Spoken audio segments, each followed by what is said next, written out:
Take a look behind the curtain with a real whistleblower and American patriot. Prepare to embrace the uncomfortable truth because this program has no time for comforting lies. Here is civil liberties enthusiast, Second Amendment defender, and recovering FBI agent Kyle Seraphin.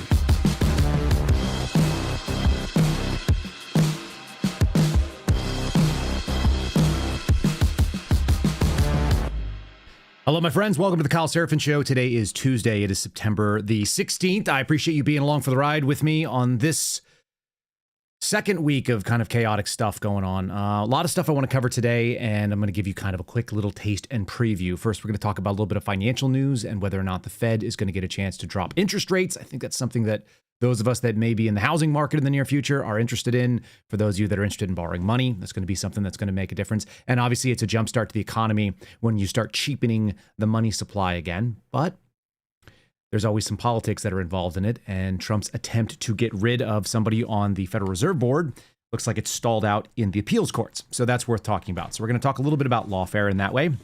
Also, a lawfare case that the Trump administration is pushing back. We're going to go do that. We're going to do more updates, as you can imagine, the ongoing sort of saga of what happens with the person accused of shooting Charlie Kirk. There's more of that. And the response. J.D. Vance went on and hosted his podcast yesterday. We're going to talk a little bit about what was said. And I think that there's a moment right now that is being seized, but I'm not sure that it's a good seizing.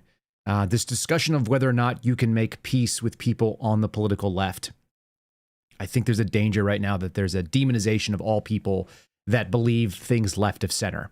And yes, we've talked about the propensity for violence and the assassination culture, which was brought up a couple days ago. Highly encourage you guys to go back and watch a couple of the last episodes because of that.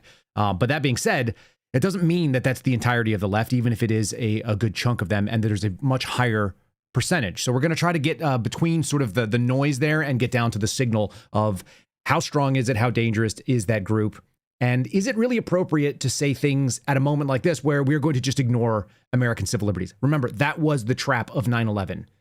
People after 9/11 were willing to trade their liberty for safety, and I don't think you can do that. I'm not encouraging anyone to make peace with evil. I'm not saying that you need to tolerate evil, but to assume evil and evil intent from people who just don't agree with you, not necessarily fair. So I find myself more often than not sort of agreeing with people on the left about things like basic liberties. That doesn't mean that they've extended the same courtesy to the right. So two things can be true at once. And in this case, I can feel sympathetic, or at least mildly sympathetic, to people who are on the left that are being targeted. And at the same time, I understand exactly why it is, because this is a tit for tat world. I just don't want to be in a tit for tat world, because that's going to end up with all of us in bad places. Let's see what else we've got on here. Interesting story out of the New York Times this morning, a full profile on some of the agents who were fired in August. We're going to cover some of that. I think you guys will get a kick out of finding out when I tell you that the FBI director has listened to what we are saying here on this podcast. You will find out that that is not only true, but substantiated by multiple sources who are not my sources. So I won't quote me. I'll quote the New York Times. And what a strange world it is to be in that thing. They also sort of got me a little bit off center, kind of amusing for you all. I was listed as a pro-Trump influencer and a right-wing podcaster. I would say that I'm a pretty right-wing podcaster in so much as I'm very conservative. But to say that I'm a pro-Trump influencer, a little bit amusing. Also, the author found that funny. I think that was an editor's note added later on. So that's where we're going to go with today's program. We're talking about dangers in the world. We had a whole segment on Friday with the co-founder of Patriot Protect. Guys, if you are not protecting yourself against things like online scams and identity theft, then you're leaving yourself open. We discussed the ongoing saga of AT&T's password breaches that, Salesforce lost a bunch of their logins as well, which was access to tons of other people's databases. And then lastly, we heard about Experian, who has everything on you. All the credit data companies do. If you're not doing things to keep your information from circulating on the dark web, or if you're not finding out that your data is out there, then you are potentially at risk. And you'll be shocked to find out how cheap it is. Go back and watch Friday's show if you guys want to see Skip talking about it. It's pennies on the dollar for them to be able to buy access to you, and they'll sell it simply because you're just a name, you're just a file, you're just a string of data that they can use to potentially compromise you. They're buying the leads cheap and finding out who's exposed. If you want to take your name out of the pile, the best way to do it is to have some service out there scrubbing the web and helping you do that. They can remove your name from the data broker websites. It's patriot-protect.com/Kyle. Again, patriot-protect.com/Kyle. First of all, they're scrubbing the data brokers from the public websites. And then secondly, their blackout service is looking for things that have already been sold and compromised so that you can update yourself, change passwords, move companies if need be, close accounts and reopen new ones. Is it a pain in the ass? 100%. Can it protect you from losing figures, 4 figures, 5 figures, 6 figures? Absolutely. I just heard of a scam from one of my cousins who deals with a lot of money and a bunch of high net worth individuals. And there's like a 7-figure scam that they're dealing with right now. And it happens, it can happen in a big way. So don't leave yourself out to dry. Patriot-protect.com/KYLE. There is a link in the show description as usual. Let's get into today's program right now.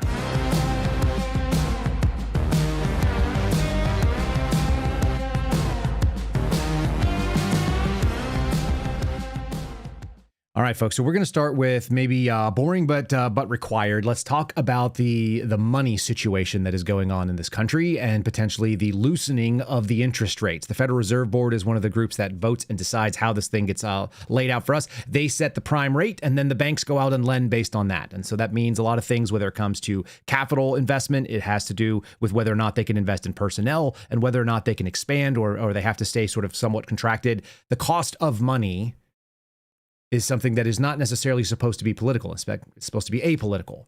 But it turns out that when the Trump administration wanted to remove someone called Lisa Cook from the Federal Reserve Board, they have been prohibited from it by federal courts. This is sort of a hallmark of the first Trump administration.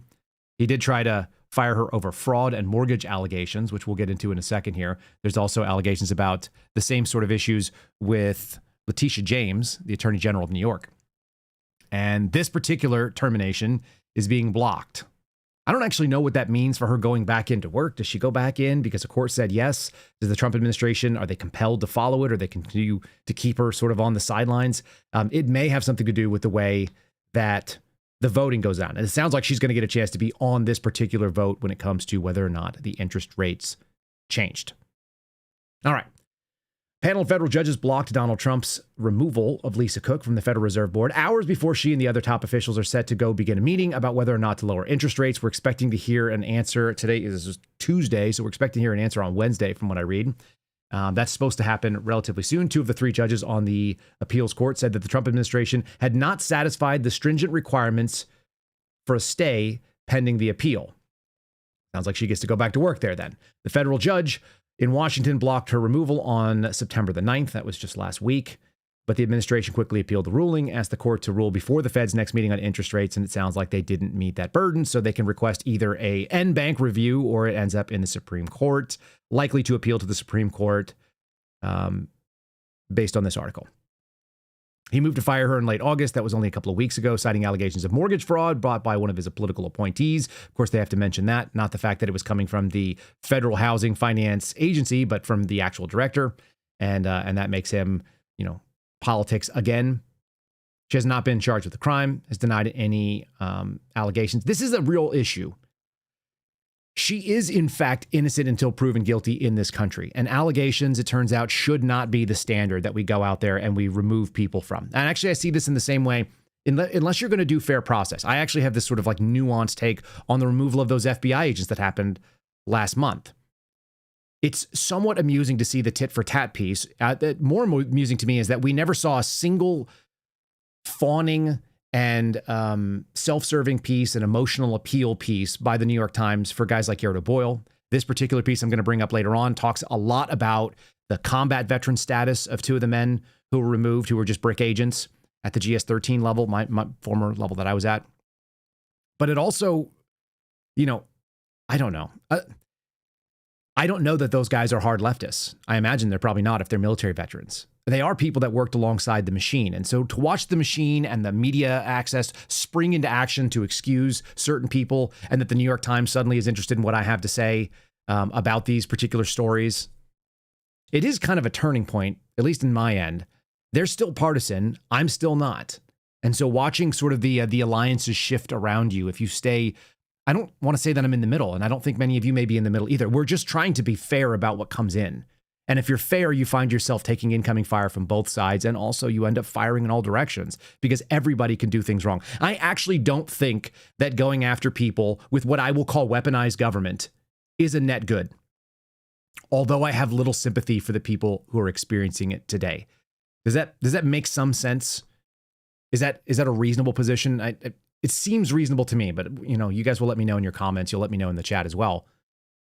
I don't wish evil on other people. I don't wish them to experience the things that me and many of the suspendables from all branches of government, whether you were in the military and you lost your job over COVID, and I see a very quick analogy there, whether you are in private industry and you see the government coming in and acting like you must do something, and therefore those actions are being dictated by the federal government. By the way, that's what fascism looks like, for those of you that are not aware.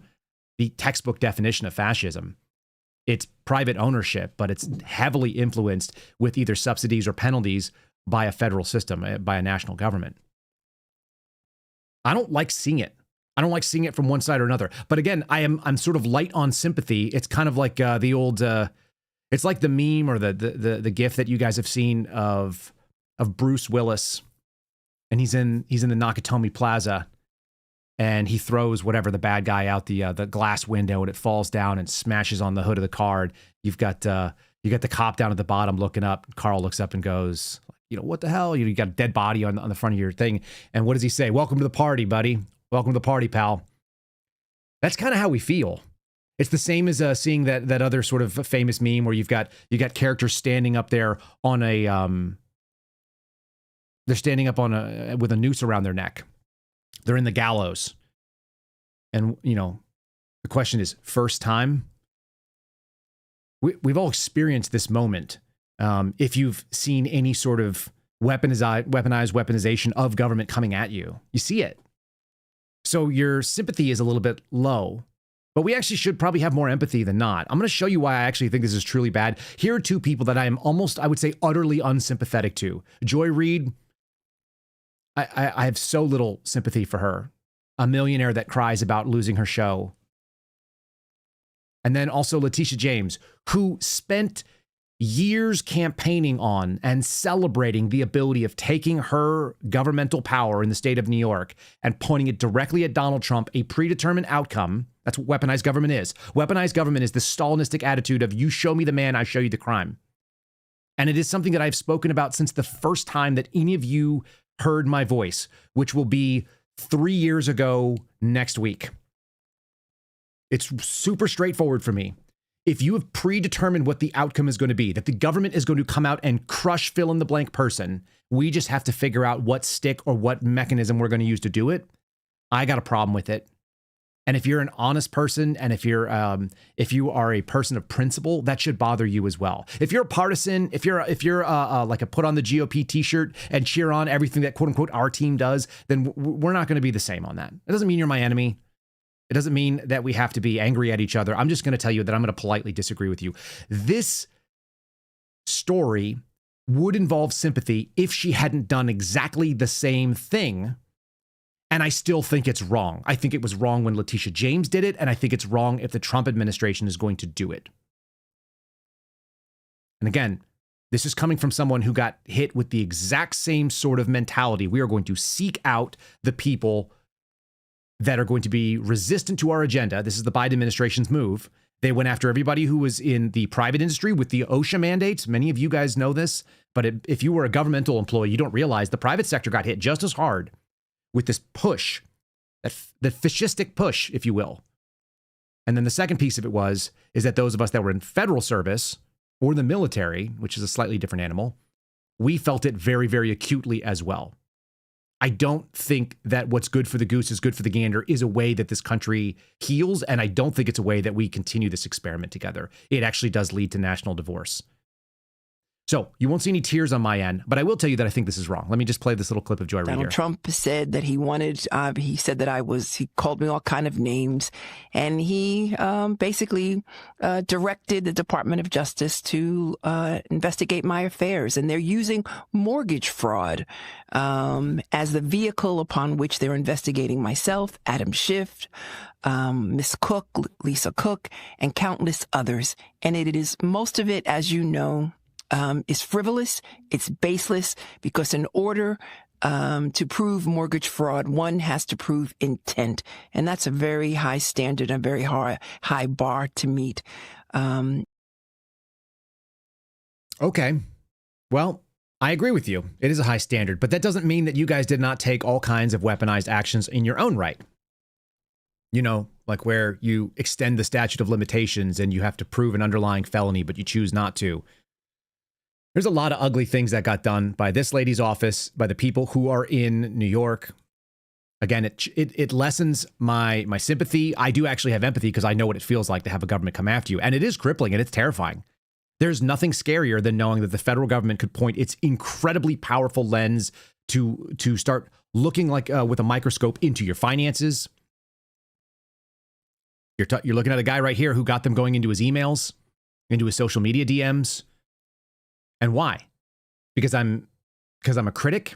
The difference between me and a Letitia James is that I have basically done everything I can to try to expose what I think is accurate and true. I will maintain principles, and I don't think she's an honest operator. Again, no tears from this end for those two.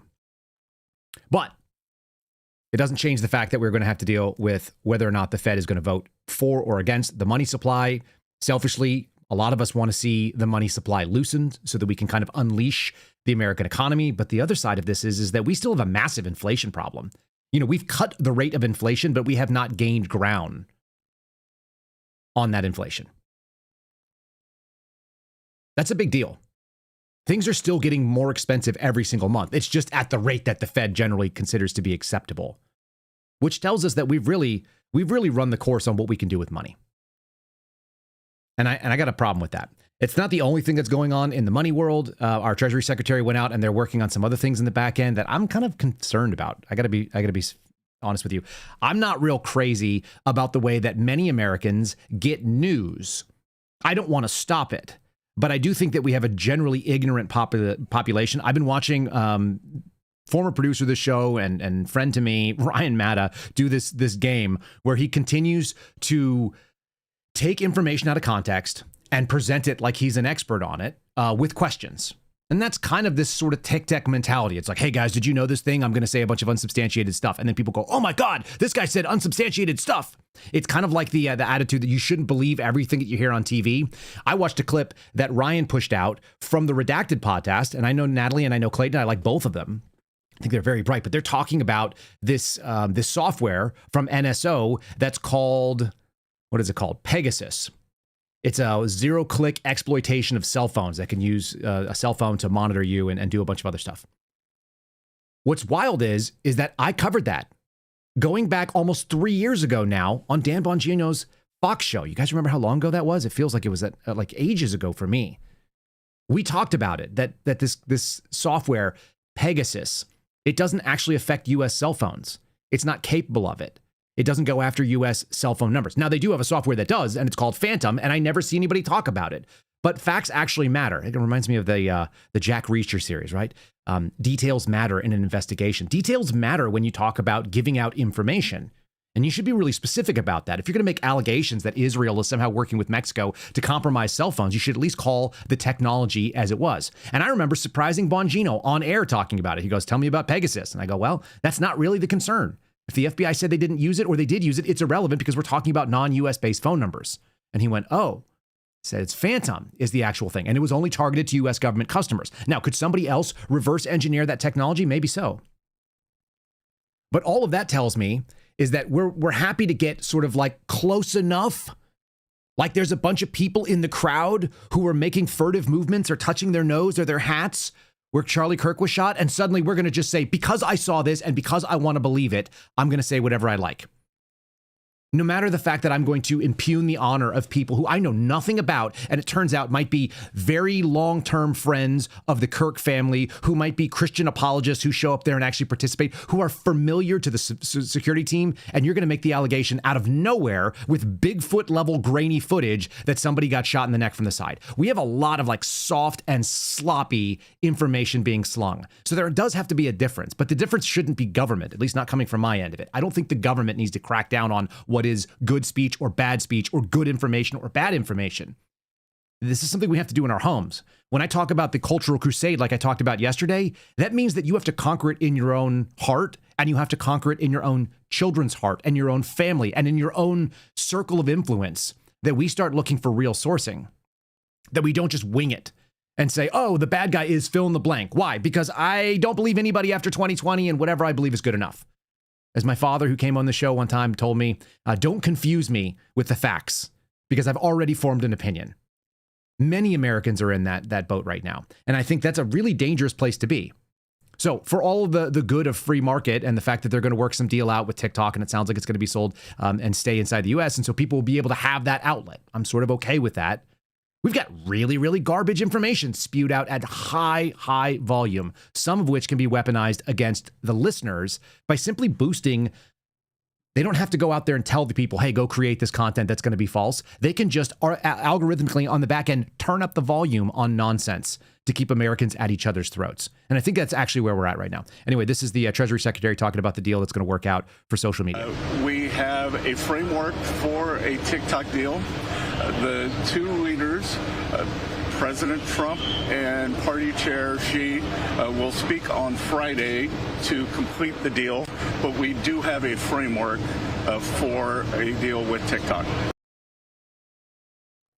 So it's going to come together. And again, you're talking about national level politics when this ought to be, it seems like it should be something that only has to do with businesses.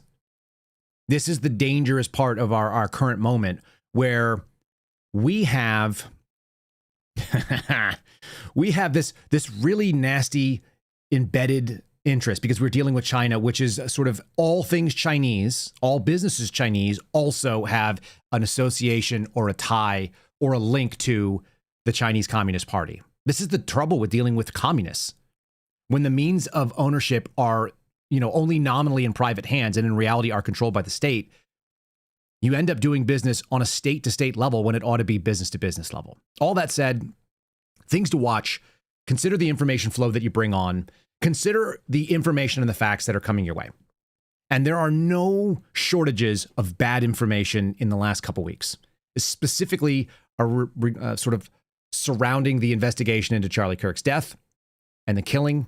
We'll call it the assassination. They call it a killing. I think that's okay. This is CNN. I'm going to read some of this, what they know so far. So let's see what they have to say about it. The assassination continues to reverberate. That's a hard word today. Across the United States as investigators work to learn more about the conservative activist killer and the 22-year-old Utah man alleged to carry it out. Now, there's been a concentrated, we'll call it misinformation or disinformation flow coming from the political left. Remember, there were all these things being said about him. There's all these things being said back by people on the right. He's in love with a furry, transgender guy. That makes him a homosexual who's living with a man dressed as a woman, like all of these things. You heard people on the left say, well, he was raised in a conservative Christian family. The pushback is that doesn't mean that's how they're going to turn out. I made the point, and many of you will have this same experience. When I was a kid growing up in Texas, we had this group of kids that were always the most wild people you ever met. And they even have an expression for them, PK, preacher's kid. Some of you know what I'm talking about. The preacher's kid stereotype is someone raised in an incredibly conservative home, restrictive, no dancing, no drinking, no secular music, take your pick, whatever it was. And the more strict that the parent had raised their child, the more rebellious and wild and out of control they were the minute that they got some freedom. So they would go to college and just be animals. Preacher's kids, PKs. It's a thing. It's a thing that exists. So your household of origin, your family of origin, as they say in the counseling world, where my wife sort of matriculated out of, that doesn't necessarily determine your trajectory. But the amount of misinformation and maybe deliberate disinformation that's put out is significant. So we're going to try to stick to the things we know. Number one, apparently the guy is on suicide watch. His name's Tyler Robinson. This is the alleged shooter. I don't see a problem with the narrative as it has been put out by both the media, but more importantly, by the Utah Department of Public Safety, and then sort of this haphazard, muddled crap that's coming from the FBI director. I've got some Bongino clips that I'm going to play as well. And of the two of them, there is no question in my mind that when we're talking about an assassination and we're talking about security details and failures and containment of scenes where things go wrong, Bongino has significantly more competency, and he's demonstrated it in this public moment. What we've also seen is that based on the pressure that is clearly getting to Kash Patel, and he's got a rough week in front of him, folks. Later today, he's going to be talking to the Senate Judiciary Committee. Tomorrow, he's talking to the House Judiciary Committee, and he's out flaming on social media talking about, come at me, bro, and, I'm giving the American people what they want, and a bunch of bullshit tough talk, and it's really bad. Bongino seems to be scaling that back some. So he's been kind of on a media hiatus, and we've seen less and less of Dan Bongino. And maybe it took him a while to get his feet underneath him. I still think he's very short for that job. I think he's miserable there. I think you can kind of see that. That being said, he's infinitely better and more qualified and capable talking about this subject. And so he's doing work reining in some of the stupidity that's coming in from his boss. It's my take on it. That's my thing. And I'm going to show you some evidence of it from some of the clips that have been played. Part number one, Robinson, who's the alleged shooter, is not cooperating. There was allegedly a confession online on the dark web, and they can't substantiate it. He's not saying anything about it. Not cooperating leads to people speculating at every level. It means people say, well, he's not going to admit to doing the thing, and that means Israel did it. I've seen that. It means that he's not going to agree to be the patsy that he was supposed to be because he won't accept certain ideology. That's also not necessarily the case. I think that this is more cut and dry than anybody wants to admit, that the possibility of someone just hanging out in an environment, having grown up in a conservative household, been a good student, gone wild, gone and lived with leftist ideology, finding that radicalizing, finding themselves incensed by the injustice of it all, falling in love with someone. If you're homosexual and you find another man and your family doesn't approve of it, and that drives you away, and your decision is, I'm going to go out there and kill somebody who says what I'm doing or what I think he says I'm doing is wrong. It is a truly, truly scary and sad moment. That is far more dangerous, I think, to most people than it's far more dangerous than us accepting that there's these evil forces that we cannot control. Because in theory, you actually should be able to control what happens in your own sphere of influence with your own children. You should have some ability to affect their trajectory in the world. So the investigation continues. I'm going to give you a couple of good clips out of this. Let's start with this one. Donald Trump discussing where the violence comes from. This has been, unfortunately, something that has been very prominent in the last little bit. We have been talking about leftist rhetoric. There's this decision that it's all coming from the left. It actually is not. I'm going to show you some evidence that, in fact, obviously there are some from the right. And if you guys are not paying attention to what's going on with my friend Steve Baker or Joe Hanneman, go out there and read the piece that Joe Hanneman wrote over the last 2 days. It's over on The Blaze. And what you can find is that the shooter, that guy Lance Bolter, who we've immediately dismissed, who was in Minnesota and went and killed 2 state representatives, that guy, Lance Bolter, by all accounts, is a conservative. He might be mentally ill. I think that's also probably most likely. It sounds like he had a break with reality. But he was, by all accounts, quote unquote, conservative when he went out and started stalking members of his his state representatives. And they've confirmed this through interviews with him. It's worth reading because he actually gave jailhouse interviews to The Blaze. Again, there's no monopoly on the idea of violence, and there's no monopoly on bad ideas. Here's Donald Trump. He's alluding that there is. And I think this is also just as dangerous because we already had a president that did this. We already had the red speech with the Joe Biden saying Donald Trump and the MAGA Republicans want to end everything that we believe is sacred and holy. The flip of that is no better, it turns out. You can still be cautious and realize that's not good. Here he is up on a tarmac. Well, the problem is on the left. If you look at the problem is on the left. It's not on the right, like some people like to say on the right. The problem we have is on the left. And when you look at the agitators, you look at the scum that speaks so badly of our country, the American flag burnings all over the place, that's the left. That's not the right. That's not a good take necessarily. And here is J.D. Vance, which I think this is even more troubling. Look, I get that these people are hurt because someone they knew is no longer with us. I'm also going to tell you that this is probably not the way you go about honoring your friend's memory. Here's J.D. Vance. He took over for the Charlie Kirk show and did a thing yesterday. This is the clip that has been circulating around, him saying that there's essentially no peace. I agree that you cannot make peace with evil. But to broadly paint everybody that disagrees with you that way, it is the flip. It's the tit for tat. It's not a good position. It's not good for this country. And so we're in a real tough spot because how do you allow people who have violent sentiment to go with you? There probably is a Christian idea behind this, and it's really, really, really hard for men who are protectors. What is the line of, I will not accept any aggression or danger for my family, but also I won't go seek and hunt those who disagree with me on the possibility that they represent that danger. There's no good answer to it. I don't know that this lands very well, and I'm going to show you that there's a moderate position that I also don't know is correct. I actually don't know the answer here, and I think many of us are probably, this is what we're all kind of struggling with. There is no unity with people who scream at children over their parents' politics. There is no unity with someone who lies about what Charlie Kirk said in order to excuse his murder. There is no unity with someone who harasses an innocent family the day after the father of that family lost a dear friend. There is no unity with the people who celebrate Charlie Kirk's assassination. And there is no unity with the people who fund these articles, who pay the salaries of these terrorist sympathizers, who argue that Charlie Kirk, a loving husband and father, deserved a shot to the neck because he spoke words with which they disagree. Did you know that the George Soros Open Society Foundation and the Ford Foundation, the groups who funded that disgusting article justifying Charlie's death, do you know they benefit from generous tax treatment? They are literally subsidized by you and me, the American taxpayer. And how do they reward us? By setting fire to the house built by the American family over 250 years.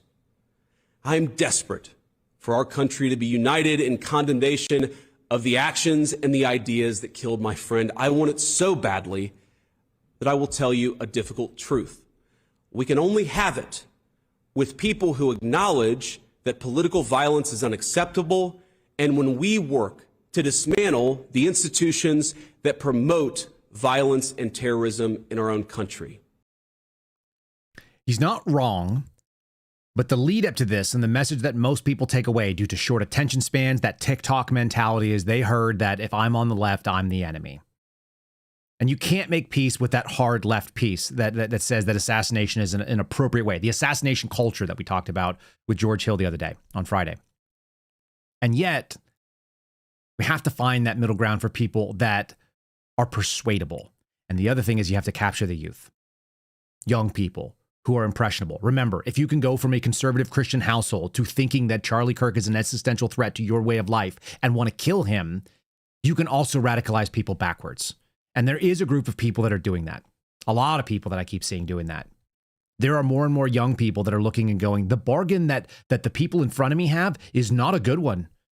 And so they're looking at traditional households. They're looking at traditional family. Again, numerous people have DM'd me or send me emails to info@kyleserafin.com and said, we had a line out the door. We baptized more people. We saved more souls over the last week than we have in any regular month or more. So just remember the moderate end of it, which is that you don't have to speak loudly. Your example will. And if you live in a proper way, which means your head on a swivel, I'm hyper alert at church right now, and I imagine many of you are too. I picked out a guy the other day who I thought was a threat, and it took me out of the moment. And that's okay. That's my job as a man who carries a gun, who goes into church every single day and sits in the back on purpose so I can watch everyone, because I want everyone else to be able to participate in a more full way. At the same time, we can't let that also take away from whatever the message is that's coming our way. It's a really difficult balance. So nobody said it's going to be easy. I think that's fair to assume. I want to talk about our friends over at Silent real quick. We're going to do a sponsor read here, and then I'm going to get into a bunch of this other sort of information, including sort of what's coming up in the week of hearings, which I'm going to give you the difference between doing a good job and someone who's learning on the job and someone who's done just a crap job and continues to do a crap job. They can't help themselves. All right, so we're going to talk about the folks over at Silent. Folks, you're seeing the bag that I carry all the time right now. This is the E3 Everyday Faraday backpack. Your phone is a tracking device, so what do you do about it? Mine is sitting right now in a Faraday bag on this desk. Actually, I'll show it to you right now. This is the Faraday case that I use. It comes with me all the time. I've got dry bags as well. It doesn't matter if it's government agencies or big tech or all you who are worried about Israel and all the intelligence capabilities of a nation state actors. Yeah, they have them. Corporate data brokers, cyber criminals, take your pick. Everybody wants a piece of your digital footprint. And they don't have to ask for it. They simply just take it. And that's why you can take control by using products from our friends over at Silent. It's slnt.com/Kyle. Again, silent.com/Kyle. My name saves you 15% at checkout. They make outstanding Faraday equipment that is well thought out. It is well designed, and it actually works. Their products will block all wireless signals, whether it be cellular, Wi-Fi, Bluetooth, GPS, RFID, NFC. If you don't even know what all those mean, you have so many signals coming out of that little tracking device you carry everywhere you go. If you want to take control of the signals that you're putting out into the world, you can go silent with a Faraday project. Again, it's slnt.com/Kyle, silent.com/Kyle. Link in the show description. This is the same stuff that counterintelligence investigators are using, sources running worldwide. Our special operations team use them. If you want to be able to do sensitive site exploitation, if you want to be able to move undetected, if you want to be able to carry your phone and just have peace and quiet and not have somebody interrupt you with signals running to your digital watch that you've got all the time, but you still want all the functionality and the safety of having it with you, put it in your backpack, put it in a Faraday bag, whether you get their sleeve or you get one of their dedicated bags, up to you. They're outstanding products, really, really well made. And I'm a gear junkie. So when it comes down to like saying that something works, it actually has to work for me. I even like their buckle clasp. It's like magnetic and snaps together without, you can do it one hand. For me, the way that they thought out their stuff is really good. So drop your phone in a silent Faraday sleeve, get off the grid, be completely silent, be invisible to the outside world. Yeah, take control of your own signal. There's no other way to do that. Let's keep pushing on. I told you I would give you kind of like the good and the bad. This is the CBS. There's a double header here. 2 stories talking about Kash Patel, who's going to go up and speak in front of Congress. And again, I see a break in the performance capabilities between the two of them. We've sort of been, we've been more than happy. I've been more than happy to dog on both guys, Dan Bongino, Kash Patel, number 1 and number 2. Generally speaking, you still shouldn't see the number 2 in the FBI. It does seem like he's actually trying to mop up some of the mistakes of his boss right now. I don't hate the idea of it, I suppose. Kash Patel says he doesn't regret the social media post about Charlie Kirk that turned out to be wrong. Everything about this is stupid. This is written by Daniel Klaidman. Full disclosure, Dan Klaidman and I have been done a couple of interviews together, so I know him. Or at least I know of him. Towards the end of his remarks on the killing of Charlie Kirk Friday, Governor of Utah, Spencer Cox, warned about the ills of increasingly vitriolic online culture. We covered that the other day. Social media is a cancer. You should log off, turn off, touch grass, put your phone in a Faraday bag, take your pick, hug a family member, go out and do good in your community. You guys will find that if you can put your phones away for even just 10 or 12 hours on one day a week, it will help refresh you. Go out and listen to the birds. Go out and stand somewhere without immediately looking. Think about how many times you want to look at your phone to find out what's going on. And yes, it does keep us connected. And yes, it does tether us. But it also pipes in the worst news in the entire world directly into where you're standing, which might be this bucolic, vitriolic, or bucolic and sort of idyllic space. I'll sit in a Adirondack chair that's available for anybody at the park down the street from where I live with my kiddos, and they're running around just doing kiddo stuff, and they're having a great time, and they're meeting children with every color skin, and they don't know that there's racism somewhere, and they don't know that someone might kill somebody on a bus because they're, 4 and 6 and 8 years old. There's a 2-year-old sliding down, doesn't know. Put that stuff out of your head every once in a while. The whole go touch grass thing is only helpful if you also disconnect from the digital world, which is piping in nothing but bile. The wrong answer to that is to obsess about it and to assume that that's the only reality. Again, I get death threats a couple times a week at this point in some form or fashion.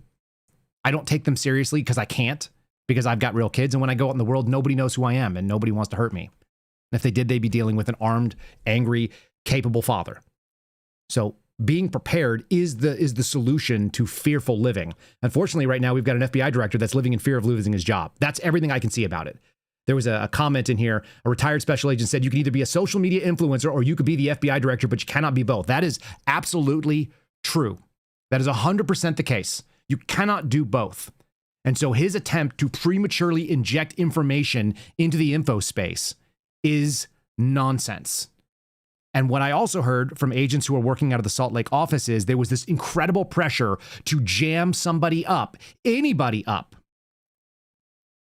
so that they had something and content to go out and publish on social media. There was a phone call that we covered the other day. New York Times did a pretty good piece on it. Just because we don't necessarily like the New York Times and the slant that they cover things doesn't mean that their sourcing is wrong. In fact, let me say this very definitively. When we are in a moment like we are today, where the institutions like the FBI, which have a very leftist lean inside, at least the intelligence cadre, when those people want to see failure of Donald Trump, if they want to see failure of Kash Patel, irrelevant, anybody that's associated with the Republican, if they want to see that fail, you think there's not going to be outstanding, well-placed sources that are going to speak to the New York Times, the NBC types, the CBS, and so on?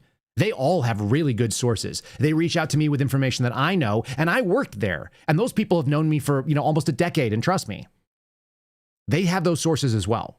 So when we look at mainstream media, we don't have to like what they say, but it doesn't mean that they're instantaneously wrong. So we should consider them. Patel was pushing aggressively, and he's pushing against a guy named Robert Bowles, who's pictured on the screen right now. This is a story from ABC. He was on that call, and he was the target of a lot of the vitriol and bile, as I understand it. This was also quoted by CNN, so this is not unique to Kyle Seraphin inside Just Trust Me Bro sources. Multiple different outlets have pushed out and said, this guy was getting crushed. Now, he's only been on the job for like a couple of weeks, as I understand it. To go out there and roast him for the field office performance, we're in a real nasty space where no matter what happens, the FBI is actually going to work fine. Not the FBI director. The FBI director may lose his job, and I think he probably does in the next 90 days or so. I don't think he's the FBI director next year. But that unfalsifiable premise that they absolutely love, which is that if you just gave us more money, if you just gave us more power, if you just gave us more tools and responsibilities, then we could give you the safety that you want. We played that game in 2001 after 9/11. We played that game with the Patriot Act. We cannot afford to do that anymore. We cannot afford to have an FBI, a national security apparatus that goes out and does everything they can to grab more money and power. I think that is the worst possibility. And they're going to try to scapegoat this guy. I believe Robert Bowles is probably should be updating his resume and make sure, because Patel is going to get hammered over the next 2 days in front of the entire public. And the lawsuit that was dropped by those three senior executives showing what an absolute shit show, there's no other way to describe it, but the absolute shit show that he had in the transition and his failure to actually right the agency, it's going to come back and bite him now because the agency is rooting against him. There are people on every level, from front agents who were out there and saw foolery where they were told, hey, you need to go and jam somebody up simply because your boss tweeted something on social media and he's not sorry about it. Again, that's the headline. How crazy is that? That's not a good scenario for these guys. It's truly dangerous for both FBI folks, for this country. Because when you have somebody that is so desperate for a win, and that is what Kash Patel is at right now, they could come after anybody.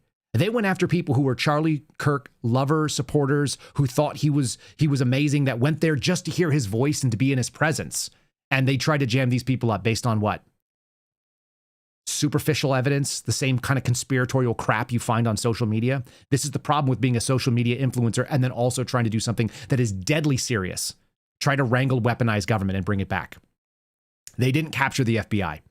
We gave them a blueprint. If you guys follow me on social media, you know 20 plus sides of how do you do it. And by the way, it doesn't involve termination of people without criminal charges going against them, but it does involve moving them out of places of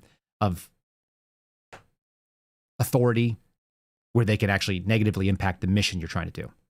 In any case, the other story that CBS covers is that the murder suspect apparently appeared to confess on Discord. The company initially said no, that wasn't the case. Now they're saying yes. Again, fog of war or people that are trying to avoid scrutiny. There's no requirement that a public company has to tell you the truth. This is Governor Cox talking about some of the stuff, kind of an update on it. And then we're going to get into what I think is the best and the worst of our two people running the FBI in this investigation. I want to give you kind of the fair and balanced side on both sides. Here we go. I want to ask you about something you said on Friday. You said, quote, there was a radicalization that happened in a fairly short amount of time. How was the suspect radicalized? How quickly did it happen? Well, again, those are pieces of information that we're still gathering, trying to understand. We do know, and again, this has been well publicized, that this was a very normal young man, a very smart young man, 4.0 student, I think a 34 on the ACT, went to my alma mater, Utah State University, but was only there for a very short amount of time. I mean, dropped out after less than one semester, and it seemed to happen kind of after that. After he had moved back to the southern part of Utah, clearly there was a lot of gaming going on. Friends that have confirmed that there was kind of that deep dark internet, the Reddit culture, and these other dark places of the internet where this person was going deep, and you saw that on the casings. I think I didn't have any idea what those inscriptions, many of those inscriptions even meant, but they are, certainly the memification that is happening in our society today. I don't know what the memification of our society is, but we are talking about things that are kind of obnoxious. We're talking about things that many grown adults look at and say, this is not real. But if it is what dominates your perception and your everyday waking moments, being on games, being on chat forums, some of you have the same experience that are sitting here in our chat. You know people by their screen names. I know some of you by your screen names when you call into our call-in show. When those alter egos start taking a primary place in your reality, then they're just as real as anything else to you, the person. And so we're going to get into a little bit more of that. The fact that he was supposedly on Discord. I think I have a Discord server access, but I don't know how to use it because I'm too old or I'm unwilling to learn. We'll get into that in just 1 second here. I'm going to remind you guys that if you're watching us, if you're listening to us, one, I really appreciate it. And this is it's a big deal. You're going to find out that the FBI also listens to us per the New York Times. If you're watching over on Rumble or YouTube, please make sure you like our videos. It bumps us up in the rankings. It moves us up on the leaderboard. It lets people know that this is appreciated and it's going to help our algorithm. Also, if you want to support the program, I just found out our best monetized platform is actually Spotify. So KyleSerafinshow.com. If you guys go to KyleSerafinshow.com, it will just open up the webpage for Spotify. And if you've never used it, it is probably my favorite app when it comes to listening after the fact. It is far superior to Apple Podcasts. It's far superior to iHeartRadio and so on because it gives you both video and audio. So make sure you guys are liking over there. If you want to leave us a review, I appreciate those. We have a lot of 5-star reviews. We're well over 1,000 over on Apple. I stopped asking for them, but if you guys want to do it and you're listening on those platforms, tell people what you like. Tell me what you like. I read all the comments on Spotify as well, which are pretty easy. It's kind of like a YouTube after the fact. I think it's actually superior to that in some ways too. So anyway, check them out. Speaking of Spotify, let's do a quick ad for them right now. So you guys will hear a canned ad if you're listening on the audio platforms. I like to give you guys the warning before we do it. And then we're going to go do some of these other clips that kind of, I think, explain a little further about what we're talking about here. I told you I would show you some of the better discussion that was being done. Here is a discussion about the Discord server. This is going to be Dan Bongino discussing platforms, publishers, responsibilities of companies when it comes to what they do or do not have to monitor. The answer for me is going to be not government monitoring deeply on everything that is said on the web. That scares the living hell out of me, and it should scare you too. I feel like as a free speech advocate, Bongino is kind of walking, he's worried about walking that same line. So you guys listen, I think this is somewhat nuanced, and it actually is way better than what we're seeing from the FBI director. Out there in the public space that a significant amount of the digital evidence we acquired in this case was on Discord. Now, listen, this does happen on a lot of platforms, and the difference between platforms and publishers is there's a different level of responsibility legally for them. However, individuals on that platform, it is not a safe harbor, Rob, to go on a platform and say, well, I said it publicly on said platform, so this I can threaten to kill or harass someone. It doesn't work that way. We'll go anywhere to look for you if we believe you committed a crime. And if we can gather enough PC, probable cause, and surpass that legal hurdle and get process done on you and arrest warrants and search warrants, we'll do it. I said this morning, and I'll say again, this is not the end of this investigation. It's not even the end of the beginning of the investigation. We've just started. The fact that we have a suspect, and everybody's obviously innocent until proven guilty in this constitutional republic we have, but we are investigating a potential broader network of people who may have known. And we've had some, I think I can tell you comfortably on your show tonight, we've had some developments in the case actually right before I came on the air. So there have been some significant developments in the case. You'll be the first to hear about it. And we hope to have more on that. Have to be careful about it right now, but we hope to have more on that within the coming hours. It's not the worst performance. He's walking that fine line of people want transparency, and I understand that need. You also have to protect the prosecution. Right now, it doesn't seem like there's been a federal charge filed. So we're in a spot where less is more. Listen, there's a reason why the FBI has consistently said we do not comment on ongoing investigations. You don't have to like it. But it turns out you're not privy to the entire evidence that is collected from the scene. You're not privy to whatever interviews that are done and the transcripts therein. You're not privy to all the people and all the ballistic evidence. You're not privy to what the DNA says or doesn't say. And you're not supposed to be, it turns out, because that's actually supposed to be shared and kept out of the public sphere. So we are not trying people in the court of public opinion and hanging them before they ever get to court. Our system is already pretty lopsided. An accusation goes a long, long way. The allegation goes a long way in the public sphere. They're jeopardizing the case by discussing any of it. I understand the nature of wanting to share because he's previously from a different background. There's a good way and a bad way to do it. That was closer to the best way that you could get away with it. But all it ends up sounding like is sounding vague. Here's what I would have really loved to see from both Kash and Dan. I'm going to give you, this is the actual correct book answer. Charlie Kirk was our friend.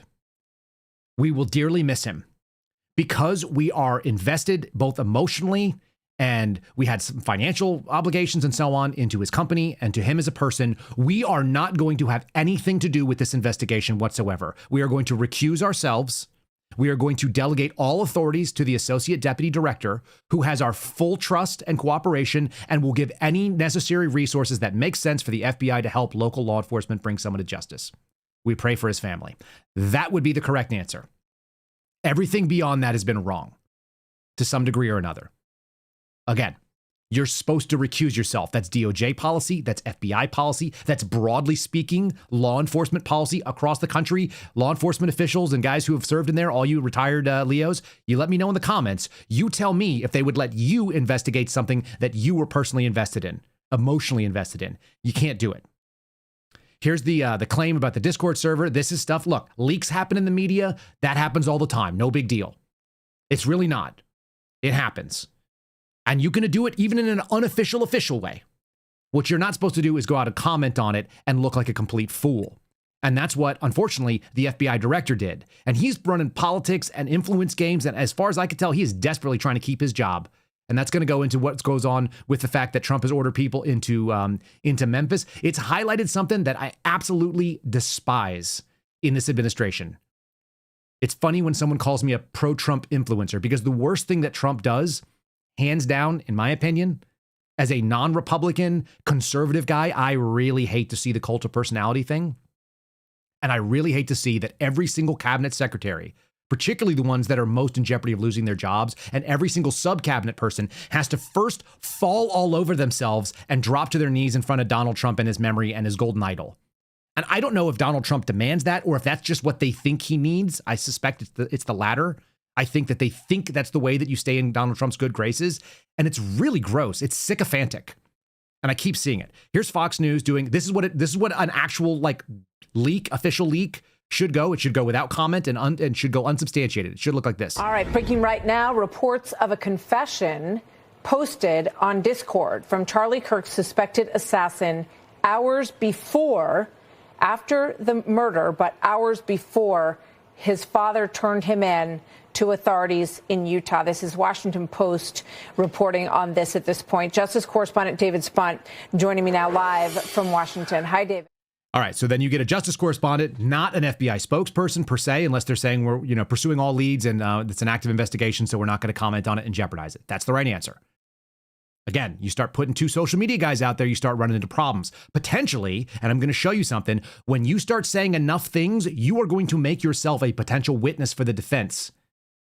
Kash Patel could very likely, because of his DNA comments we played you yesterday and some of the stuff that I'm going to show you in a second, could very likely find himself on the stand being asked questions about his background as an investigator. What does he know about forensic evidence? What does he know about gathering it? Where was he on the scene? What was his role in actually running the case? Because you can put those people up there. That's a requirement, that they disclose a list of case managers who actively involved themselves in the investigation. Based on his public statements, Kash Patel is likely to get that. I'm seeing less of that from Dan. I actually heard also behind the scenes that people said that he was light years beyond in his understanding of what to ask, what to look at, what was going on the scene, because he used to work personal protection. So that was his arena. And I feel okay about that. Honestly, of all the people to be there, he still should have recused himself, but at least he does have the background to understand what is, why are the rooftops not covered? Oh, because they didn't do this. What's the security plan look like? He actually said something pretty fair about that as well. There appear to have been multiple warning signs. You just laid out some of them. There were people in his network, friends and family, who had stated that he had become more political, that he had become at some parts, I believe some of his coworkers had stated that he had kind of detached himself when the topic of politics came up and walked away from them. Family members said he'd become more political, leading us to believe that this ideology had infected him and had taken over. And he was just intent, it appears, from the data we've accumulated and the channel and that note, which we have some evidence may have existed before based on the communications in that channel, that his target was obviously going to be Charlie and that people knew in advance. The question is, again, I just want to go back to what you had asked before. Did they know? Were they sure of this? Or did they hear this and just write it off? That's what we're going to have to find out. And that's what we're investigating now. Bill, this investigation is just begun. This isn't even the beginning of the beginning. Multiple times you'll hear him say it's not the beginning of the beginning. That's not great. It's really because that's canned stuff. And we've heard that from him before on multiple things. We've heard him talk about that with the Epstein files. We've heard him talk about it with their time and their tenure at the FBI. Like, this is a Dan Bongino expression. And sometimes when people are under pressure, they lean back on things they've said previously. I get it. What he also does, though, is he admits that the FBI can't do pre-crime. Whether he knows that he's admitting that or not, he actually is making the argument that we made together.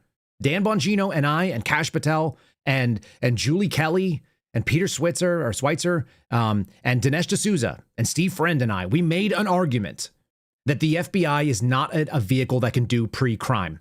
It cannot. And also be in step with American liberty and the Bill of Rights. It cannot. You can't have it. And they're proving it over and over again, because if they were really capable of finding people who were involved in terroristic activities or wanted to do bad things, or if there was a plot of like a dozen people on a Discord channel, wouldn't they have already found that? The answer is not more resources. The answer is less FBI, more individual responsibility, and dangerous freedom. I'm going to continue to make that argument because I do not want to see whatever the alternative is, empowering a federal government to a much higher level. That scares the crap out of me. And that also has something to do with what's going on in Memphis. It is not the solution to send in federal troops. It's not the solution. It may be a stopgap. It may be a tourniquet on a bleed, but it is not the end solution. Again, I'll give you the example that you get in emergency medicine. The tourniquet can stop someone from dying temporarily. But if you leave it on long enough, it's not going to be the solution to them. They will either die, they'll lose the limb, they'll have gangrene, they'll have all kinds of other problems. The solution is trauma surgery. It's a vascular surgeon who goes and stitches up those arteries or those veins so that they don't continue to leak all of the blood out. Stopgap, temporary measure, permanent solution. It cannot be a permanent solution that you send in the National Guard. You're about to hear the FBI director sort of make the argument that that is the solution in and of itself, that the stopgap measure is good. And he does it in such an obsequious way, in such a sycophantic way, that you could just tell he's begging for his job. I don't like that either. All right, so here's Patel saying what I think is the alternative to what Bongino said. Again, if you're going to look at these and score them, Bongino gets a B. Kash Patel gets a D. And some of these things are so ridiculous, I don't even know what it means. But I want you to listen to the words. It sounds to me like he says, we know that something existed because we know it existed even though it doesn't exist. Why are you even making comments on things like that if this is actually evidentiary, if there's actually going to be some digital log? Because he's going to be asked to account for these statements. He certainly could. The odds are this guy pleads and just accepts it. That's what happens to most people who've been accused, and they don't have the ability to go up against the might of the federal government. So fine, maybe it doesn't have any bearing, but maybe it does. Maybe some rich pockets reach in. Maybe a Soros Open Society Foundation wants to fund this guy who goes out and shot someone that they were okay with being killed. Then what happens? Written note, did he write a written note before the assassination attempt? That's what the governor said yesterday. And what did that say, if you could share? So what I'm able to say, I'm sorry. So what I'm able to say is, I addressed it partially earlier, is that the written note, we believe, what did exist, and we have evidence to show what was in that note, which is, and I'm going to summarize, basically saying, the suspect wrote a note saying, I have the opportunity to take out Charlie Kirk, and I'm going to take it. That note was written before the shooting. Evidence of its existence, we now have learned, existed before the shooting, was in the location in the suspect and partner's home. But we have since learned that the note, even though it has been destroyed, we have found forensic evidence of the note, and we have confirmed what that note says because of our aggressive interview posture at the FBI. Was it written note? Wait, what does an aggressive interview posture have to do? Does that mean like physically? Because I went through FBI interview training. They tell you to lean forward and say, I know you did it. That's what they tell you, by the way. They're like, lean forward and then say, I know you did this. And then just wait for them to confess. It's the weirdest thing I've ever seen. Whether it works or not is beyond me. It's not my tactic. I've had people confess to me and they don't, and you don't need to do weird things that the FBI teaches. But the aggressive interview posture is what lets us know that there's forensic evidence of something that was actually destroyed. Just shut up, man. It's awful. Every time this guy, and he's clearly, in my opinion, he's clearly trying to fight for his job. And in doing so, he's doing it poorly. And he's proving that he's actually unfit for the job at that time. I think that this hearing, these back-to-back hearings, Senate and House, are going to be an execution, a political execution.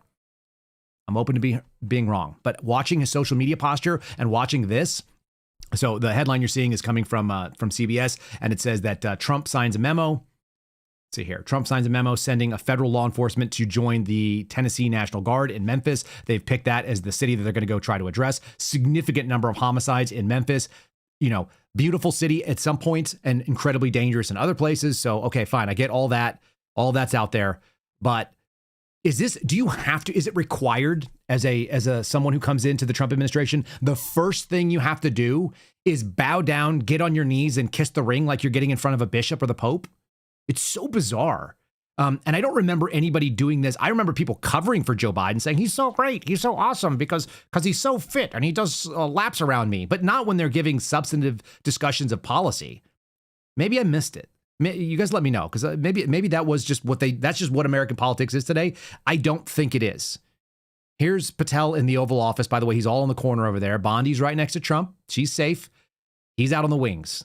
Here he is. Thanks to your brilliant foresight, you had asked us to go in quietly into the cities to help set the landscape, to work with the interagency, and to make America safe again. And we've done that under the FBI's banner program of Operation Summer Heat. And the results are only as good as the prosecutions. And because the Attorney General and the Deputy Attorney General have mobilized DOJ to successfully prosecute so many violent criminals, we've set the landscape for the interagency to come into Memphis and really make it safe permanently.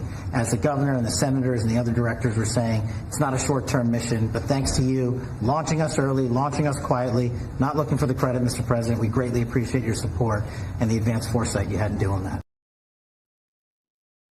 The advanced foresight of Donald Trump was what helped the interagency task forces get, like, it's all bowing and curtsying and trying to heap praise.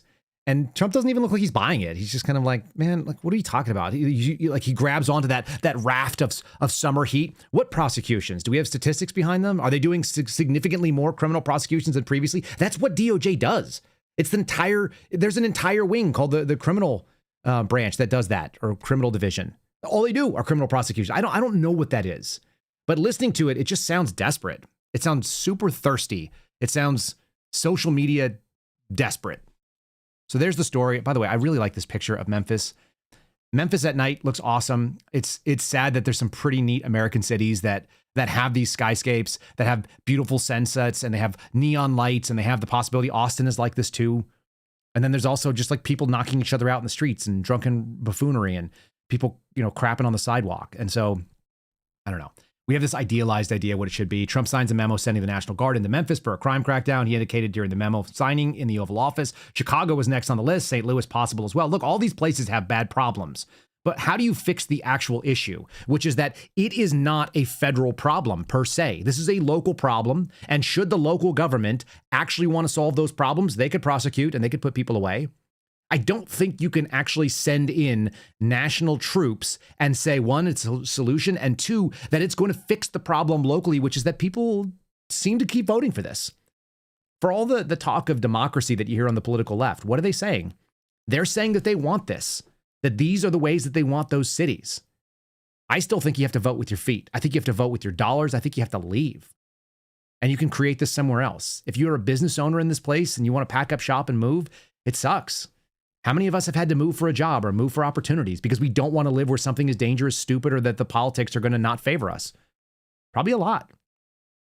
And does it destroy potentially historic places? They're destroying them anyway. Look at San Francisco's Fisherman Wharf. I think I've played videos on this show where they're shutting down restaurants that have been there for 100 years. I think Alioto's is shutting down.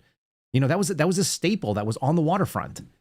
The places you could go and get, you know, fish and chips, or you can go get, you know, the bread bowls and the sourdough clam chowder and all this kind of stuff. Like, all those places are shutting down because they're soft on crime, because they don't want to actually prosecute crime. But that's what they told you they want to do. That's what the residents voted for. The results of it are you can flee or you can enjoy it, whatever that looks like. This effort is supposed to get away this month. Attorney General Pam Bondi said during an interview on Fox News that they're thrilled to go to Memphis next week. I don't think they should be thrilled at all. Nobody should be thrilled. Trump said you're going to see the numbers drop and plummet like you haven't before, just like we did in Washington, D.C. Again, what's the exit strategy, though? Have we traded foreign wars for domestic wars where we're going to send our military into these places? I get it. Tourniquet, for sure. I have yet to see anyone lay out an exit strategy where local law enforcement solves this problem, where local prosecutors do what's needed. And that's going to happen at the voting booth, it turns out, because most of local law enforcement, to include your mayor, to include your attorney general, or your district attorney, rather, to include all the mechanisms that have to actually stay in place when the military gets deactivated, because we don't have unlimited capabilities to do this, nor should we. Again, I'm an anti-federalist. I want the least federal system to be solving any of these problems. And so I see this as being problematic and troubling. I've already seen the evidence that there is no national solution with national law enforcement, or, whether you use the FBI, whether you use other mechanisms of DOJ, the Marshal Service, DEA, ATF, et cetera, all those things, fine. Like, all of them are populated by the same middle management that's been lying all along, that goes along to get along, and that causes the problems that we are currently living with. So that's going to take us to this little segment here.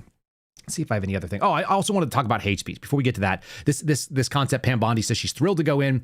It concerns me in a big way, the idea that we're going to be talking about. It really concerns me that Pam Bondi still doesn't seem to understand the conservative positions, and I don't think she cares. She doesn't seem to worry about this. She's getting lambasted on this. This is Katie Miller's podcast, so she's sitting down with the wife of Stephen Miller. I've got some clips of him as well. Okay. Katie Miller interviewing the Attorney General, and the Attorney General making statements that are every bit as bad as everything that I heard under Joe Biden's administration. It's on the opposite side. So they're our people. This is why I'm a post-partisan, because I don't need to agree with anybody that has bad principles. Principally, this stuff seems awful. And she's getting beat up all over the place on social media. The problem is, when you have someone who, Pam Bondi's always seemed kind of like a centrist, which means that she leans probably more left than not. She's unmarried. She's almost 60 years old, right? I don't think she has any kids. She has a different view of the world. She's taken money from Qatar. She worked as a lobbyist. Like, she's got a lot of the sort of same swampy characteristics that people get worried about. So the fact that Donald Trump loves her and thinks she's great, or continues to say that he's got that there's faith and confidence there, these kind of statements are the antithesis of conservatism. They are Republican, it turns out, which means our people are running it, so everything's okay. But this is why I cannot be a Republican. I can't get behind something that cheers on this and wants to pick up pom-poms. The red flag laws, the anti-Second Amendment stuff you guys have all done, the idea that you're going to embrace hate speech. What the hell are we talking about here? This is a discussion that really troubles me, and it should actually trouble you. There's free speech, and then there's hate speech. And there is no place, especially now, especially after what happened to Charlie, in our society. Do you see more law enforcement going after these groups who are using hate speech and putting cuffs on people, so we show them that some action is better than no action? We will absolutely target you, go after you, if you are targeting anyone with hate speech, anything. And that's across the aisle.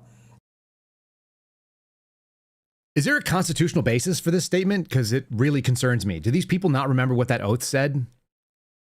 I hate, despise, loathe, hate crime statutes. That you're going to make a modifier based on something like that. That is going to be obviously interpreted and can easily be weaponized. Last night, I spent time in a discussion with a bunch of Republican guys. They're MAGA cheerleader types. I like them as people.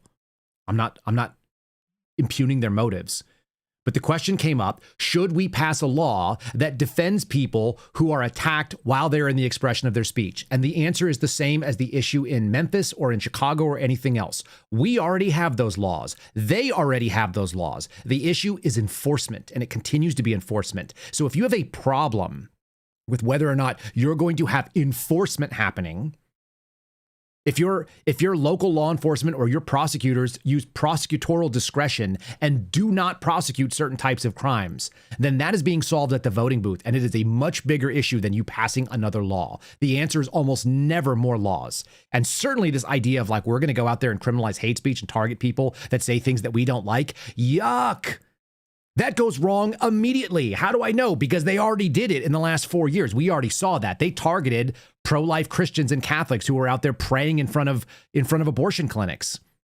You know, overwhelmingly, people who were part of these pro-life Catholic groups were getting targeted. We've had them on our show here. We've talked about them.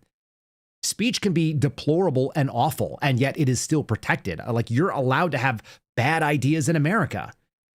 And this statement she makes on Fox News is even more concerning. This is on Hannity. She goes out and essentially says, we are going to compel private businesses. Again, they already did this under the Biden administration. They compelled a certain type of compliance. You must get this shot or we are going to shut down your businesses under OSHA. What's the difference between that and saying you must print Charlie Kirk flyers even if you don't like them?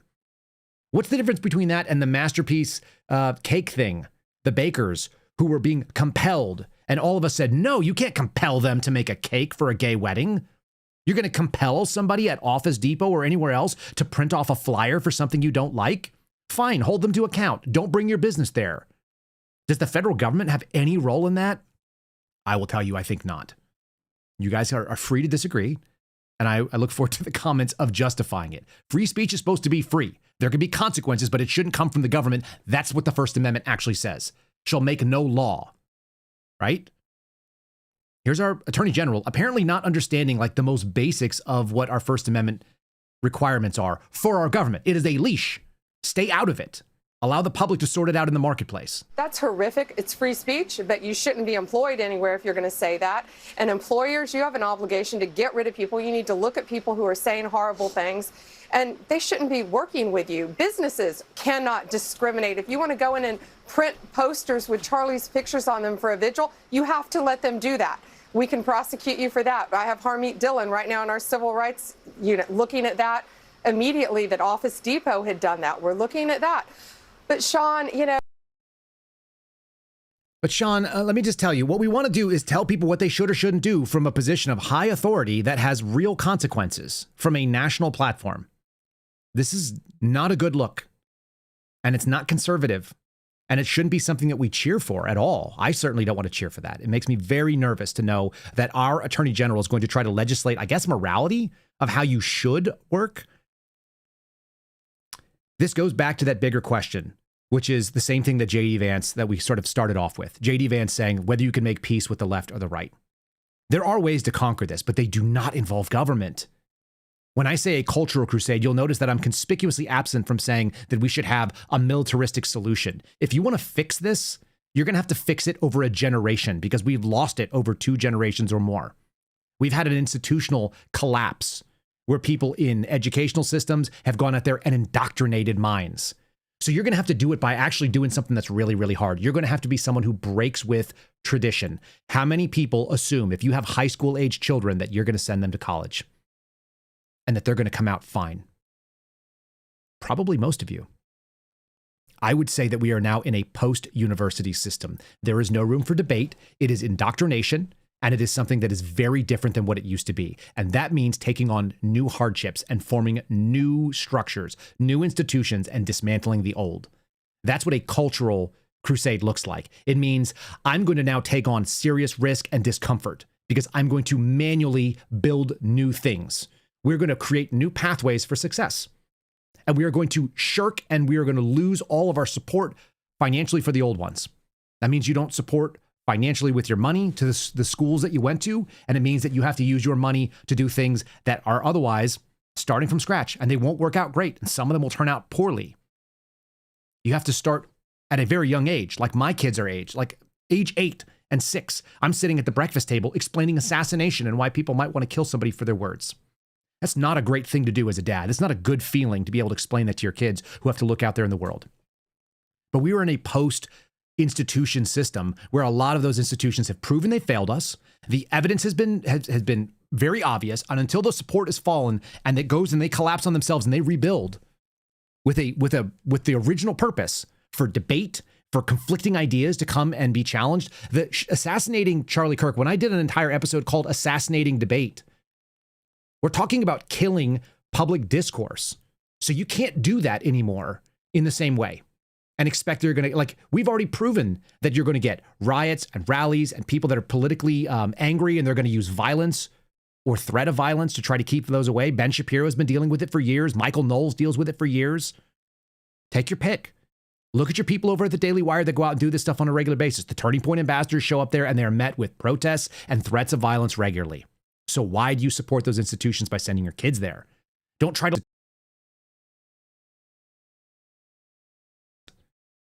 You just pull the fundamental building block, which is the financial support, and putting your kids into that pipeline. That's my answer. I'm going to give one more Spotify ad read since we're going a little bit long today. If you guys have a chance, make sure you're supporting us on YouTube. Make sure you're supporting us on Rumble by hitting the like. Make sure you're subscribed. We've watched our subscribers over on YouTube. I think it's basically like more than doubled so far this year. So thanks so much for being over there. Those of you on X, make sure you're liking as well. You can find us on KyleSerafin.com, and you can find us on KyleSerafinShow.com. Kyle Serafin Show is the, KyleSerafin.com is the locals program. Okay, we're going to do this argument here. Charlie Kirk essentially actually makes that argument. I think a lot of people are going to be digging up clips, and he's going to find himself with a message that is far bigger than he ever was in life, and that is often the case for martyrs. And I think that word is appropriate. This is a discussion about economics. If this does not prove to you in a very small snippet that there is not education happening from a broad spectrum of things, and people are supposed to go out and become educated and make their own decisions. No. Undergraduate, at the very least, undergraduate education is closer to indoctrination, and this clip, I think, is illustrative of that. And that has changed probably in my lifetime, where it has gotten so focused and so narrow that great thinkers will not be accepted simply because of their politics. For example, what are you studying? Can I ask? Economics. Okay, so what do you think of Thomas Sowell? I actually really like him. I bought his book, Basic Economics. Great. He's one of the first economists I ever Do they looked teach it at. here? Not yet, but also I've only been for like so now 1 you're proving year. my point. If you're studying economics and they're not teaching Thomas Sowell, you're not getting an education, you're getting an indoctrination. Well, and you're no. being scammed. Okay. Milton Friedman. Do they teach Milton Friedman here? No, but I'm aware of him. Okay. Ludwig von Mises. I'm aware of him, but no. Murray Rothbard. Hold on. No. F.A. Hayek. No. Frederick Bastiat. No. You're not getting economics education, you're getting an indoctrination. You should know every single, it's not your fault, but what you're paying for or going into debt for is not a real economic education. Those are the people that theorized about free markets, which is a legitimate school of thinking, monetarism, private property rights, and the fact that I'm not criticizing you, I'm criticizing the institution that's failing you, that you don't know what these people believe and you're not being taught that rigorously, proves my point that college is a scam.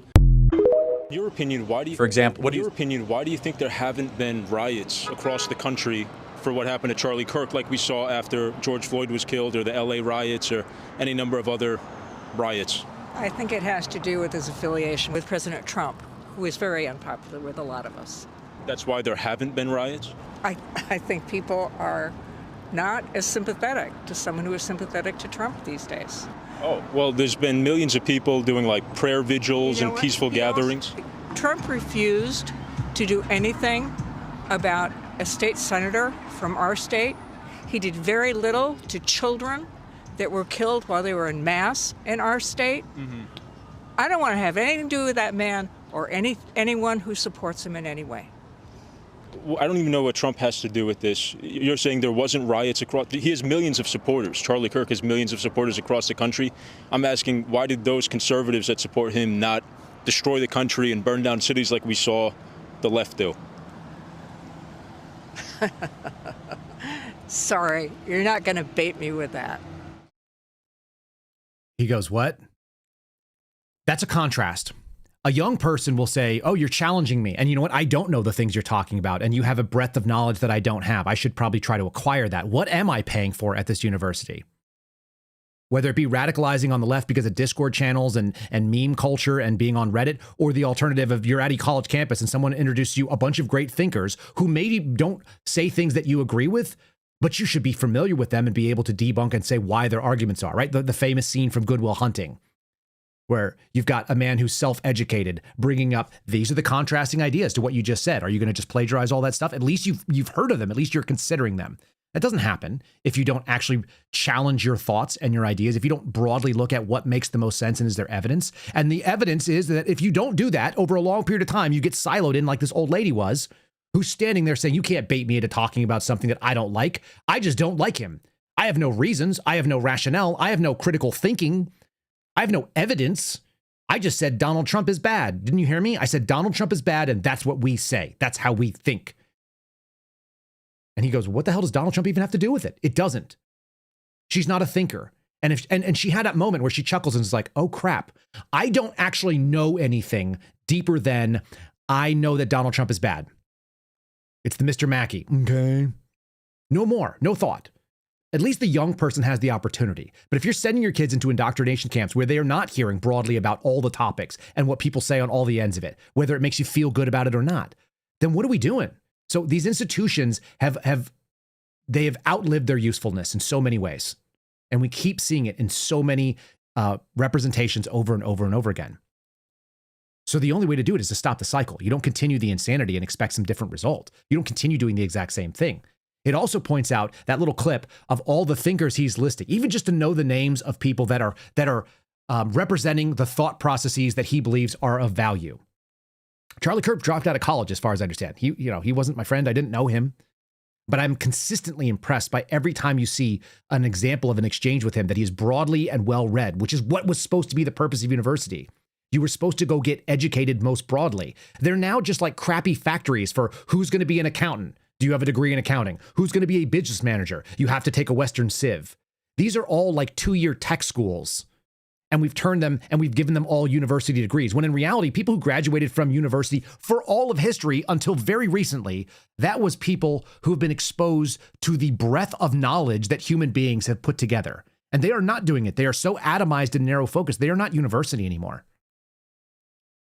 So if it's not going to be university and it's not going to teach thinking and expose you to ideas that challenge your mind, then why are you sending your kids there? And why are you sending significant amounts of money and saddling them with debt for the rest of their life? If you can't answer those things with like something more than they'll get a good job, there are many jobs now that are more and more available to people. And a lot of them are coming into like tangible skills.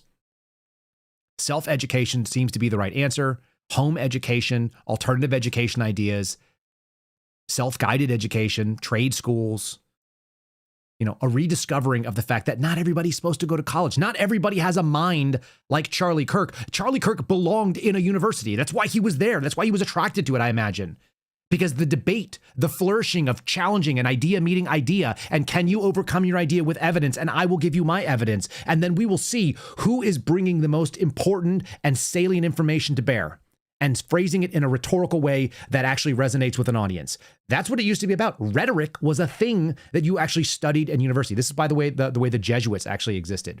They used to go in and do counter-reformation in all of these towns in Europe. They'd walk in broadly educated, widely aware of all the great thinkers, understood the theological basis for all the things they were talking about. They would go in and devastate these like local yokel preachers and pastors from Lutherans and other Protestant denominations. They would make them look like fools. And everyone would go, I want to send my kid to go learn with the priest that's smart, that knows all these things that I don't know. I don't want to send him to some guy that's just like parroting what John Calvin had to say sort of haphazardly. And so they would win them back because they had the entire structure of university behind them. Education used to mean something. We don't believe that anymore. And so the answer is walk away from it. I'm going to show you another institution that I think has dramatically fallen, but also an article that's somewhat amusing to me. And I'll end with this. This is an article that was put out by the New York Times today. I was asked for comment yesterday. I gave a comment. They didn't actually print my actual comment, but I'll share you what my actual comment was. This is a broken trust. FBI agents fired by Patel, and they're speaking out. Again, I can both say that what they did not require that they be fired. And so I have a sympathy for these men who lost their jobs and their careers in a way that only someone who's already had that happen does. And I can also tell you that having talked to my buddies, the suspendables, including those who were in the military, Nobody ever wrote one of these things. Nobody ever wrote one of these fawning articles about me or Garrett O'Boyle or Steve Friend or Marcus Allen or Zach Softstall. Like, none of these were ever in the New York Times. So you can see that these institutions lean aggressively one direction. Chris Meyer was a field agent assigned to fly the FBI director's plane until last month. He knew he was in trouble when a pro-Trump influencer, that's me, without a wisp of proof, said that he was the main agent on the Mar-a-Lago documents investigation. Meyer said he was never assigned to that case, and he added he was on a lakeside vacation with his family in Virginia when they conducted the first significant moves. It was inflammatory. It was false, he said in an interview. He's my age. He was an Air Force pilot. He was summarily fired, as was the top agent who was in charge of him and the Washington field office and another guy named Walter Gardina and a guy named Steve Jensen and the former acting director, Brian Driscoll, and Spencer Evans, just for good measure. Gardina says, we were always told that we'd be taken care of and there would not be any retaliation for our assigned work. This circle of trust has been broken. Yeah, they did say that. Kash Patel said that under oath. So he has to square with that when he goes in front of Congress. Additional claims of scrutiny on the actions of Mr. Patel and in the aftermath of the killing of conservative activist Charlie Kirk. They spotlight the concerns of many in the FBI who believe that he has prioritized his own interest over protecting rank and file agents. Yeah, I think that's true too. There's an allegation that he's fired as many as 5,000 FBI employees. I will be very interested to find out if that's the case. I don't think that's true. I haven't heard those numbers, but I am seeing the right talk about it. At his confirmation hearing, Patel said he believed that 98% of the FBI was made up of courageous apolitical warriors for justice who just needed better leadership. He said whatever he needed to get into that office. Chris Rufo, an influential conservative, said that we'd be wise to take a moment and ask whether Kash Patel has what it takes. Over on X on Friday, people are beginning to ask the questions. You have people like Brian Driscoll, who have also filed lawsuits, along with Jensen and Spencer Evans. He had a folk hero status inside the FBI for refusing to compile the DOJ's orders of a list of agents working on January 6 cases. The problem is no one said what that file was going to be. So he made a decision that I don't think he can actually justify, although I understand his decision not to fire somebody. That's correct. Here's where it gets fun for me, or at least amusing to me. There's a direct quote from Driscoll in the lawsuit. He said, "Are you really listening to this guy?" Mr. Driscoll asked, referring to Kyle Seraphin, right-wing podcaster and former FBI agent who's made the accusation that Mr. Meyer, according to 3 people who were briefed on the interaction, are we really allowing him to influence decisions? When I tell you that people in the FBI are listening to what we're saying over here, I mean it. And this is more substantiation of that. Kind of amusing. Here's how the New York Times quoted me. Mr. Seraphin acknowledged to the New York Times that he might have gotten wrong some details about Mr. Meyer's role, but he said that the firing proved that he'd been close to the mark, adding that it had not been his intention to fire anyone. That's true. I didn't expect anyone to get fired. What I wanted to point out is that the FBI director has been incompetent, and he doesn't even know who works for him. But allow me to share you the actual interaction and what I actually said, because I gave a specific quote, and they chose to paraphrase it in their own version. It's close enough. They said, "Do you have any comment about it?" I said, "I've seen the counterclaims that Mr. Myers made. So I would ask why Kash fired him. I don't think termination is appropriate, and they broke all government employment policies." I had a short phone call with the writer of this, and I just said this, quote, "The actions of FBI management seem to indicate the accuracy of my report." That's the succinct version. The actions the FBI management took indicate to me that there was accuracy in what we said. Because if you think that the FBI director doesn't have people who can pull the case history and the case manager history from the FBI's file record system called Sentinel, then what? Then you're really believing some wild incompetence, which is fine. I'm happy to prove that. They went on to say that agents don't have a choice in the investigations they work. I've been politically unaffiliated for over 20 years. My only loyalty is the oath I swore to protect and defend the Constitution. I think that we could say otherwise because we do know that there is a world where Steve Friend exists. And Steve Friend told you that there are things that he would not do as an FBI agent because he believed it was violative of the oath. You're in a tricky situation if somebody asks you to execute a search warrant. You're in a different situation if someone tells you to do something that is obviously politically motivated. And an investigation into Donald Trump is obviously politically motivated because he's a politician and he's doing something that they've never done before. So we have to be really clear about that. It's truly sad that they lost their jobs, including the fact that Walter Gardina's wife had just passed from cancer. There's nothing good. I don't wish ill on families to be destroyed by the FBI. I know too much about what that's like. And I also can tell you pretty definitively that they didn't act in a vacuum and they were able to substantiate the things I said because I gave them 4 days to do so. So that's worth knowing. And then in the last thing, in the destruction of institutions, and I don't consider this to be a great win either, but we should cover it at least. This is CNN covering that Donald Trump has brought a $15 billion defamation and libel lawsuit against the New York Times.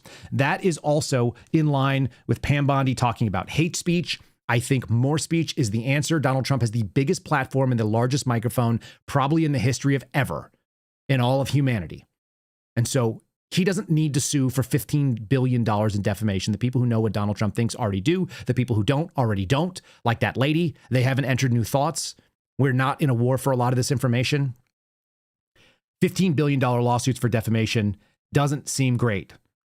Donald Trump said, I have the great honor of bringing a $15 billion defamation and libel lawsuit against the New York Times. The lawsuit would be filed in Florida. He said without any further information. CNN asked the New York Times for comment. They didn't give any. The president accused the newspaper of making false statements about him and his business and his family, and he did not elaborate on the allegations. This, I think, parallels exactly what we saw Kash Patel do. Patel thinks that he's a little Trump, and he thinks the tactics that Donald Trump can use will work for him. But he's not Donald Trump. Donald Trump can pull off this, and he might get a settlement out of it. I think the New York Times will find that they are liable, or they at least don't want to go through the headache of it and pissing off the United States president. But even that looks like weaponization to me. I'm not a big fan of it, folks. I'll just tell you right now. Let me get to the sort of nuanced position here, and I think this is surprisingly good. This is Joe Borelli. He's a former leader in the Republican Party in New York City, and he's talking about there is an imbalance when it comes to the need for political violence or the sort of inflammatory rhetoric, but it is not universally on one side or the other. Let's try to figure out what this balance looks like, and then how to find the people that don't fit into the overwhelming group in the left that actually do want to do that assassination culture. This is how you've come together. This is what it looks like. You have to name the problem accurately and then go look for those who are going to be allies so we can try to build something different. This is about punishing them being the left, them being his political opponents.